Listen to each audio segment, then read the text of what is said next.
Champions লিগে আজ মাঠে নামছে man city, PSG, Borussia Dortmund. রাত 1টায় প্যারিস সেন্ট জার্মের প্রতিপক্ষ প্রথমবার চ্যাম্পিয়ন্স লিগ খেলতে আসা Girona. French league champion PSG কাতারের মালিকানায় যাওয়ার পর থেকে ক্লাবটির একটাই লক্ষ্য, চ্যাম্পিয়ন্স লিগ জয়ের স্বপ্ন। এই লক্ষ্য পূরণে ফরাসি ক্লাবটি মোটা অঙ্কে দলে ফিরিয়েছিলেন নেইমার, এমবাপ্পে, মেসিকে। মেসি নেইমারের পর পিএসজি ছেড়ে রিয়াল মাদ্রিদে পাড়ি জমিয়েছেন ফরাসি সুপারস্টার এমবাপ্পেও।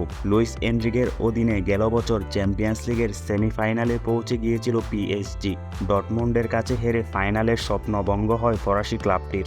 এই মৌসুমে বড় তারকাদের ছাড়াই ইউসিএল জয়ের মিশনে নামবে প্যারিস সেন্ট জার্মেই। পিএসজির স্কোয়াডে রয়েছে ইনজুরির হানা। গোলরক্ষক Donnarumma, forward Gonzalo Ramos, defender Lucas হার্নান্দেসকে পাবে না এই ম্যাচে। জিরোনার বিপক্ষে আক্রমণ ভাগে দেখা যাবে Ousmane Dembele, Marco Asensio, Bradley বারকোলাকে।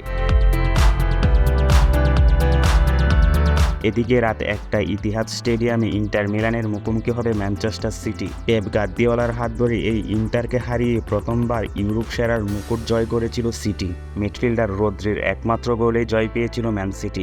2 বছরের ব্যবধানে আবারও মুখোমুখি দুদল। তবে এবার ফাইনাল নয়, গ্রুপ পর্বের প্রথম ম্যাচ। ইতালিয়ান ক্লাবটিকে হারিয়ে প্রথম ম্যাচ জয় দিয়ে রাঙাতে চায় সিটি। এদিকে ম্যানচেস্টার সিটি রয়েছে দুর্দান্ত ফর্মে। হোম অ্যাওয়ে মিলিয়ে সবশেষ 5 ম্যাচে গার্দিওলার দলকে হারাতে পারেনি কেউ। অন্যদিকে ইন্টার মিলানও সবশেষ 5 দেখায় হারের মুখ দেখেনি।